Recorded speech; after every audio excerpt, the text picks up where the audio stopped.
Kryeministër i dashur Edi. Vërtet që do të më pëlqente shumë që të kishte diell në Tiranë, por më thanë që në rast se bie shi gjatë një vizite të tillë, atëherë bie që jemi me fat.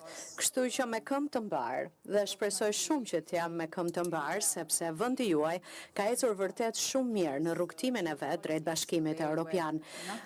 Sigurisht që është gjeopolitika ajo sot që na tregon që gjithçka mund të jetë e mundur dhe që një gjë mund të jetë stabil dhe rrugtimi juaj drejt Bashkimit Evropian është i sigurt në udhën e vet dhe është i vërtet.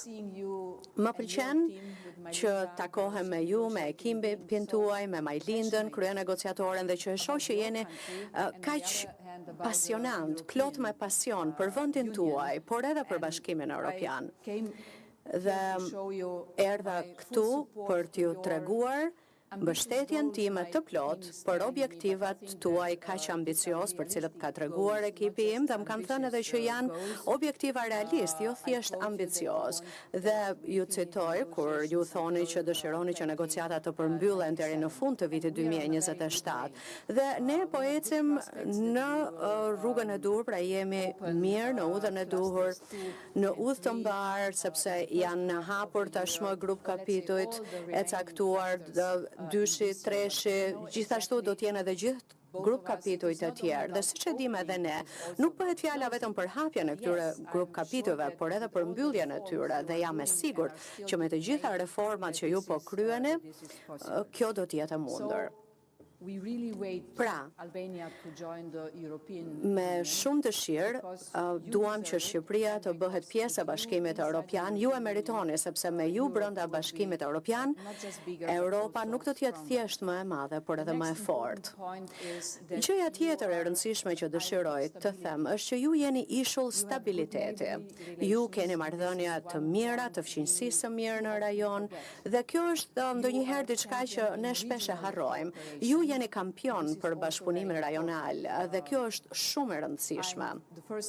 Unë jam komisionerja e parë që në fakt vin nga ky rajon, kështu që unë e di vetë se çfarë të luftosh fort që të bëhesh antar i Bashkimit Evropian. Nuk është se vjen thjesht sot për nesër, por do shumë punë dhe të bëhesh pjesë e këtij klubi, pra gjithë puna që ju po bëni. Edhe ky është angazhimi im, ashtu si edhe i juaj, dhe jam e sigurt që ky do të jetë suksesi ynë i përbashkët. Dhe sigurisht, edhe fakti që ju jeni të harmonizuar dhe në përputhje të plot 100% me politikën e jashtme dhe atë të sigurisë së Bashkimit Evropian është vërtet fantastike. Po, unë shpresoj që ne sot do të kemi ratifikimin në parlament të dyja marrëveshjeve të cilat janë të domosdoshme, në mënyrë që ne t'i japim Shqipërisë shifrën 1 miliard euro, një pjesë në hua, një pjesë tjetër me grante, në mënyrë që të kryhen të gjitha reformat e domosdoshme për Shqipërinë, por edhe për të bërë të mundur që ju të jeni gati për të qenë shtet antar, sepse ky është edhe objektivi kryesor i planit të rritjes, që është edhe pjesë e integrimit gradual, ku ju po ecni vërtet shumë mirë. Ju keni thënë shumë herë në të shkuarën që do të ishte mirë, gjë e mirë, sikur vendet kandidate përpara se të bëheshin shtete anëtare, të bëhen pjesë e BE-s me anën e rrjeteve të ndryshme, për shembull kjo po ndodh me SEP-ën, kjo po ndodh gjithashtu edhe me korridoret e gjelbra, po ashtu edhe me planin e rritjes. Dhe më kalon shumë bresa në fakt edhe reputacioni juaj për mikpritjen, për mirësinë, dhe ma kishin thënë këtë gjë më parë, po unë e kam përjetuar tashmë. Dhe nuk është thjesht puna se si më keni pritur, por edhe se si keni pritur Kolegjin e Europës, edhe se si Parlamenti Evropian ka vendosur që të hap zyrën e vetë rajonale pikërisht këtu në Tiranë. Pra, bëhet fjalë për bashkëpunimin rajonal, bashkëpunimin rinor. Ju keni organizuar summitin e Ballkanit në vitin 2022, procesin e Berlinit, summit që organizuan vjet, por gjithashtu edhe për komunitetin politik evropian që do të organizohet si vjet në maj, dhe natyrisht ju keni qenë shumë i suksesshëm dhe keni sjell edhe organizatën e futbollit pra për nën 21 vjeçarët, dhe që kjo do të ndodhë në vitin 2027. Kështu që është super fantastike kjo që po bëni ju. ju është madhore. Ne të gjithë e dim tashmë që fokusi, vëmendja duhet të jetë tek zbatimi i reformave të cilat janë miratuar, por natyrisht edhe tek përshpejtimi i konfirmimit të gjitha reformave të tjera e në veçanti sa i përket reformës në drejtësi, të cilën e mbështes tërësisht vetë sepse është edhe gur themeli i procesit të integrimit evropian. Më lejoni të them që ecuria për grup kapitullin themelor është shumë i rëndësishëm sepse me atë u hapën negociatat, me atë do të përmbyllen, kështu që me atë do të përcaktohet dhe ritmi i negociatave.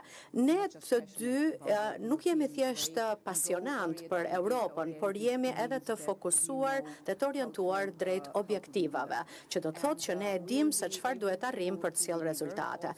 Ne do të japim këto rezultate edhe nëse vetë qytetarët shqiptar, publiku shqiptar, do ta mbështes tërësisht të gjithë të punë që ne po bëjmë. Prandaj, për mendimin tim, është shumë e rëndësishme që procesi i antarësimit në BE të jetë një projekt i të gjithë shoqërisë shqiptare. Pra jo thjesht vetëm se çfarë po bëni ju, qeveria, apo çfarë po bën kuvendi, por që të përfshihet shoqëria civile, organizatat e ndryshme OJQ, por të përfshihet çdo qytet, çdo fshat, çdo rajon, që qytetarët të arrijnë të kuptojnë se përse është e rëndësishme kjo gjë, ky proces dhe përse Shqipëria do të bëhet shtet antar.